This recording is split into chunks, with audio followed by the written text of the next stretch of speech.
A gente precisa voltar ao passado para combater o tempo de extremos, porque o passado e essa construção do passado, ele é matizado, ele não é preto no branco, ele é cinza, né? Ele tem vários matizes. Então a ideia é essa, o projeto é trazer os vários matizes e não apenas um lado e outro.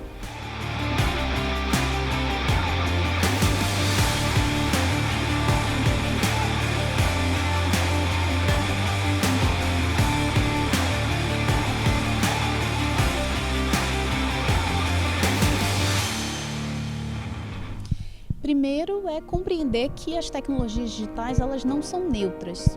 Para qual direção a gente quer empregar o uso dessas tecnologias? Toda a discussão de educação democrática, de rigor na produção do conhecimento histórico e principalmente de relacionar essas tecnologias com o debate da sensibilidade, da emoção, da ética amorosa que nós falamos na nossa mesa de abertura.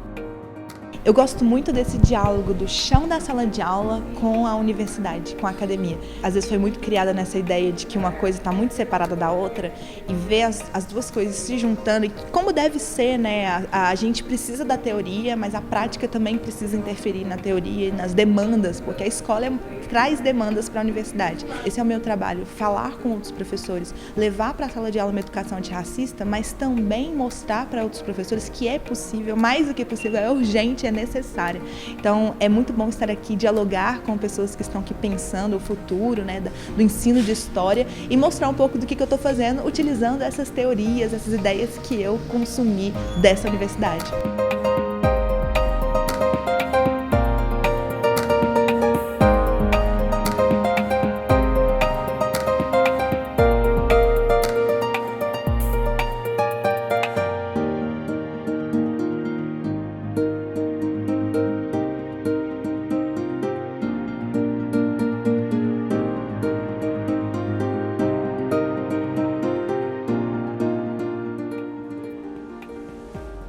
O termo antropoceno, que foi discutido aqui, entra como um termo-chave para que a história também se aproprie da ideia de uma história da Terra. Uma história que ela não seja mais contada somente pela geologia, mas uma história na qual agora é preciso unir a história humana à história da Terra. Quando eu recebi um convite, sendo biólogo, trabalhando com ecologia, para poder falar sobre negacionismo climático no Festival de História, concretizou naquele momento a transdisciplinaridade, que é algo que eu gosto tanto e acho tão importante para o momento atual. Esse tema dentro do FIST, com as pessoas que eu pude debater aqui, e que na verdade eu gostaria de poder fazer isso em cada aula que eu dou, e não só num evento. Extremamente importante e, mais do que importante, extremamente necessário para o mundo atual.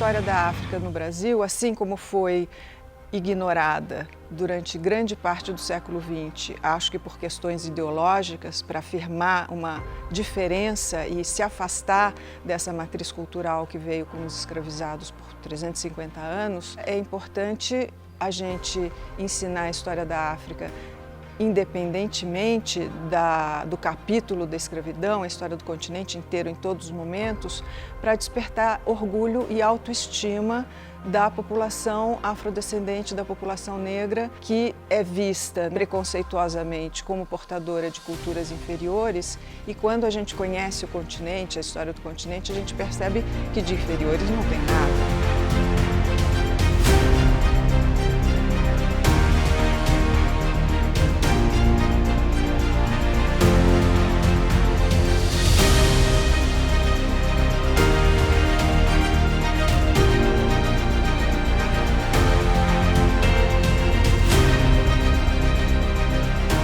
Em primeiro lugar, é importante demais a gente conseguir agradecer ao FIST de trazer essa discussão.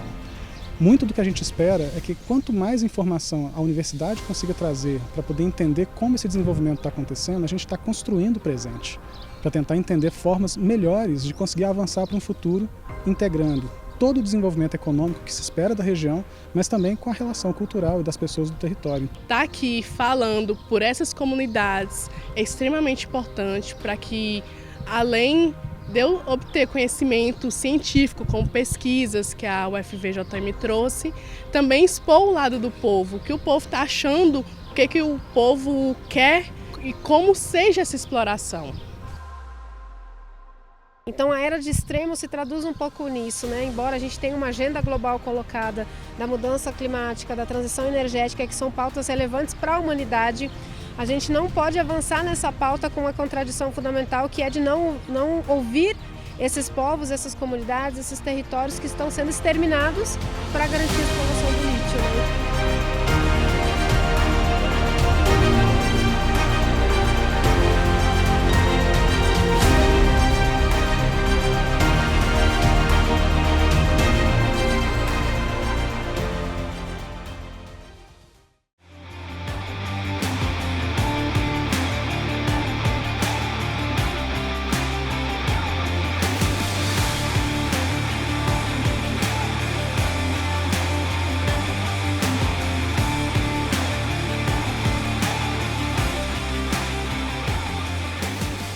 Poder estar aqui em Diamantina no Festival de História, conseguir dar uma visibilidade maior a um público que a gente quer atingir mesmo, que são os professores, quem está na ponta da educação no Brasil e quem está fazendo pesquisa também nas universidades. A gente une a questão da festa, a questão do aprendizado. E são caminhos que se entrecruzam muito, a gente está numa encruzilhada. E quando a gente faz parte desse universo, a gente também tem um papel de devolutiva para a sociedade. Aspectos históricos, aspectos de uma nova possibilidade de pensamento sobre o Brasil. E a gente poder compartilhar essas histórias que estão ligadas aqui também, que aqui temos várias mulheres sacerdotisas dessa região africana, da Costa da Mina, que aqui residiram, aqui construíram, aqui viveram, né, suas vidas. A aproximação, né, da história e da comunidade sobre o seu passado, o seu presente.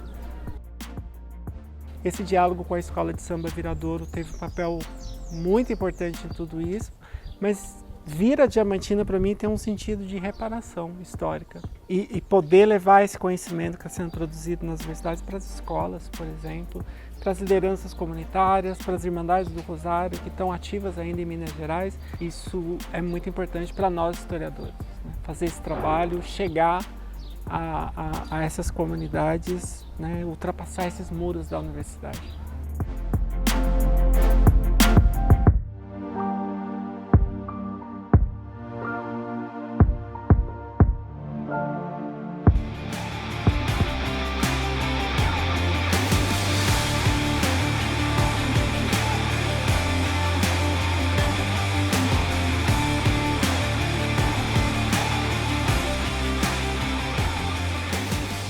Pensar o falso e o verdadeiro, se nós tivéssemos uma conjuntura não de extremos como a que nós estamos, né? Mas se nós tivéssemos uma conjuntura, digamos, mais normal, já seria uma preocupação do âmbito da história. Nós, historiadoras e historiadores, nos preocupamos muito com essa ideia do que é a veracidade, da falsidade, porque nós temos um compromisso junto com aquelas pessoas que leem os nossos trabalhos de reproduzir o mais fidedignamente possível aqueles acontecimentos do passado. Dentro dessas dificuldades, dessas possibilidades da escrita da história, abre-se precedentes para entender certas relativizações do passado e negacionismos, né? As plataformas começaram a ocupar cada vez mais a esfera pública e a competir com as formas de produção de verdade da era pré-digital, que é a ciência, a universidade, o jornalismo profissional, né? Porque as plataformas são espaços de soberania paralelo. Não tem nenhum controle do poder público, por exemplo, sobre o que acontece ali. São espaços privados que as empresas operam da forma que elas querem, como elas querem, e o próprio modelo de negócio delas, baseado na economia da atenção, também potencializa esse tipo de conteúdo, que é sensacionalista, que é conspiratório, e que atrai muita gente e acaba capturando um público dentro de narrativas que não tem nenhuma coincidência metodológica, por exemplo, com a forma como o jornalismo trabalha, como a universidade trabalha. Meu beija-flor voou na terra dos gavião, falei com meu beija-flor pra voar aqui na minha mão. Eu fiquei muito surpresa com a qualidade dos seminários, das apresentações. Estou muito satisfeita mesmo. Achei que o tema do festival é muito atraente e muito importante para ser discutido nas várias áreas do conhecimento, como foi o que aconteceu durante esses dias. É um lugar democrático, onde se aborda várias questões, como a questão do negro, a questão do lítio, as mães de santo, as mulheres perseguidas pela Inquisição. Quer dizer, você tem vários temas amplos e os participantes são muito bons, falam muito bem, é tudo encantador. No último dia você já está amigo de todo mundo, já sai que nem cidade do interior mesmo. Oi, fulano, como é que tá? Fora que dá para beber e comer muito bem também. Então, só tem a contar de coisa boa.